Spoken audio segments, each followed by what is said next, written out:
आपके माइंड में क्या आता है? इतने फिरके क्यों बन रहे हैं? इतने तो आलम इस्लाम फैल क्यों नहीं रहा? इतना तो मैं कहती हूँ जितना शहर के अंदर हो आलिम है, शायद ही कहीं हो। दिल भी करे किसी से टाइम स्पेंड करने का तो शुरू करें, साल में बारी नहीं आएगी, साल खत्म हो जाएगा इतने।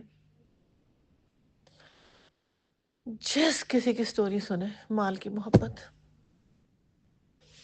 इतने बड़े मदरसे होते हैं, एक टेडी पैसा मदरसे पे नहीं लगा होता,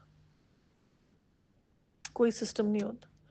हमेशा मैं आपको एक बात समझाती हूँ, जहाँ इनफरादी क्लास हो, जहाँ इनफरादी लोग हो, जहाँ एक ऑर्गेनाइजेशन ना हो, एक ग्रुप ना हो, और अकेला बंदा वन मैन शो लेके ना बैठा हो, बस ये याद रखें ज़िंदगी में, जब तक के अथॉरिटी पे साइन भी 3-4 लोगों के ना हो, कभी ज़िंदगी में एक पैसा भी ना दे उसको।